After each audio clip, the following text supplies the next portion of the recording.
Hi, my name is DINORAH FLORES. Since June 2023, I have been fighting in family court for my 5-year-old son. Early in this case with Commissioner Dennis Hernandez at the Stanley Moss Courthouse Department 65, I was falsely accused of Munchausen by proxy for taking my son to routine pediatric appointments. I was also falsely accused of diagnosing my son with autism.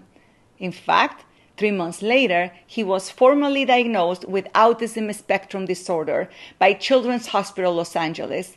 I truly believe those accusations delayed the therapy and support he urgently needed and limited my ability to advocate for his health. Since April 2024, my custody and access were extremely reduced from full parental time to 50-50 physical custody and now just 2 supervised hours per week.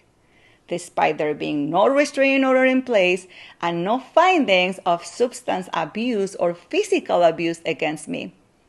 I have also been fully excluded from my son's medical care, school, and developmental assessments, despite having my parental rights not removed. I am also no longer able to speak to him in Spanish, his first language, and our communication has been reduced from 5 minutes video calls on Talking Parents to a brief 2 minutes recorded goodnight messages. Despite a 3-day trial in February with Judge Joshua Weiser, who awarded the other parent sole custody, within 3 months, a new ex parte request was filed to further limit my time with my son.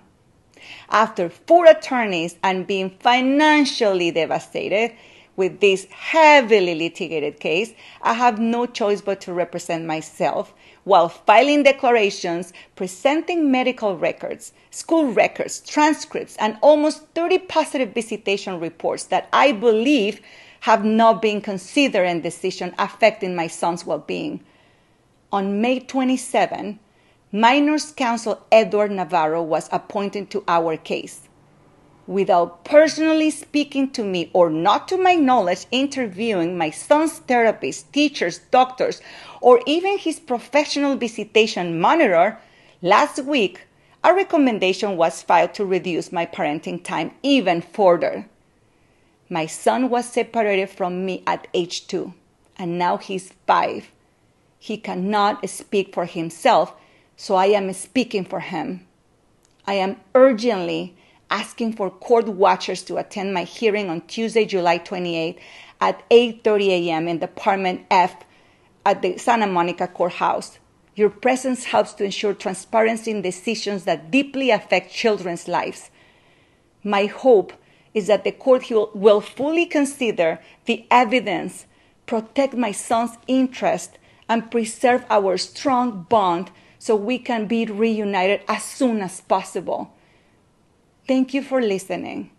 And thank you to California Family Law Naked Truth for supporting families like mine and organizing court watchers.